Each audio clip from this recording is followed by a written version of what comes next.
the amount of affidavits they could give or that they want to give to the old people, I don't know. But first they gave to all the younger ones, which were more in danger than the older ones in the beginning anyway, because old people in Berlin at that time, they did not really take to concentration camps except if there was something very specific.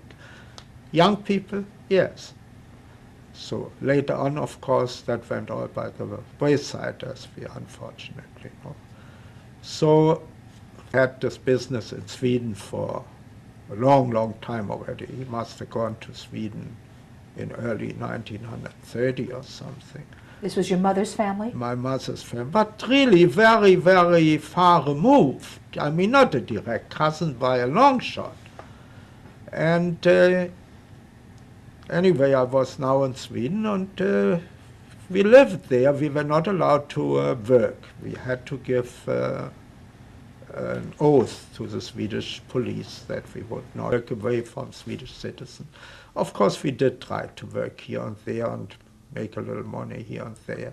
Eventually, they caught up with me and they warned me, and I didn't do it anymore. I wasn't going to risk being sent home, you know. And eventually, my brother got his visa for America relatively quickly.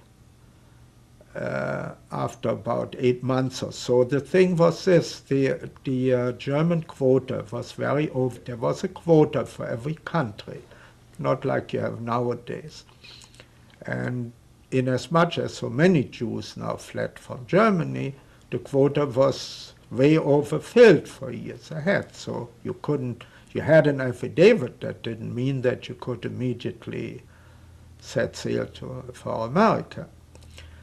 But his time came. Now mine, I had the misfortune to be under some Vice-Consul Snow, whom they claimed was an I presume he was. He made all kind of difficulties. I read later here, recently, they had stories about the State Department, that certain people in the State Department actually encouraged that kind of behavior by lower consular officials, maybe not the chief consuls, they didn't want to have them involved, but lower guys.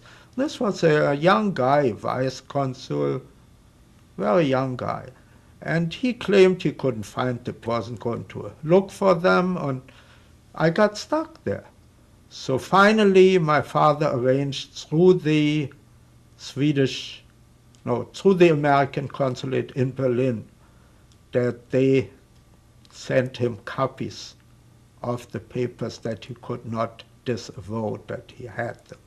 And I got my American visa. That was now exactly a year to the time that I had come to Sweden. I left within a day or two of the day I had come. A year later, I left. I went by train to Norway, to Oslo, and I boarded the Bergensfjord, which later on after the war became the first Israeli ship, the Jerusalem, the Zim line, Jerusalem. And I went to America. When the ship came back to Norway and left again, they marched into Norway. Now Jewish, at that time already, had heard that there was something going on in the Baltic harbors, because they must have prepared for that invasion. They don't do that like overnight. And they all had like skis standing ready to go over the mountains to Norway. Now the crowning glory is that they never went into Sweden, but they went into Norway. So anyway, I'm one of the lucky ones, I say again. I got to America without any. And that was it. The only thing maybe of interest is my brother had to send me the money for the shipping tickets. And the Swedes wanted to have dollars. They would give you a little more then. So I thought it was a good idea. Well, it wasn't, but I thought it was. So he sent it under registered mail. He sent like whatever it was, $500 or something like it. The fare. I never. I was desperate. I had no money now to buy for the ticket. After 2 weeks, they let me know at the Norwegian line that the steamer that had taken the mail over to Norway was stopped by English ships of Scotland and searched, and the mail was taken off because officially they were at war with Germany again. You know, although what they called the silent war or whatever. So they could have kept that money, but you know, somebody had like plain dollars, he could have stuffed it in his pocket. But they didn't. I got that money. Came about 2-3 weeks later. It had been taped over, you know, I could see it. Was closed and sealed, you know, and then it was taped over, opened by censor and so on, you know. And I got that money, so I could pay my ticket and I made the boat anyway. Who helped you to get? My affidavit was given by a direct cousin of my mother. The family left her parents already. They were born here.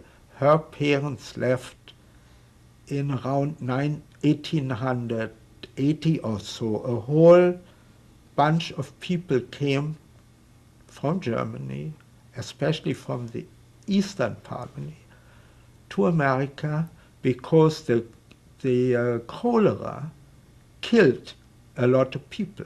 Her parents were killed. So the parents and grandparents of these people died in the cholera epidemic.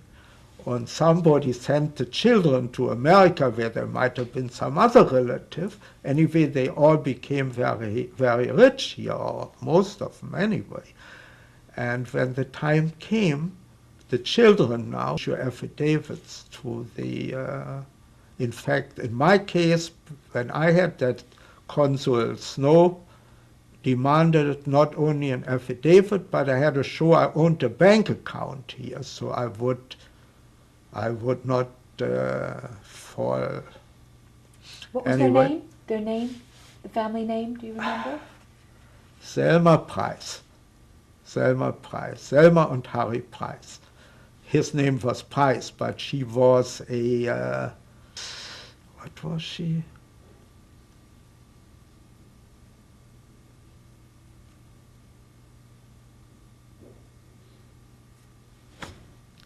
I know what her name was, but she was my mother's direct family.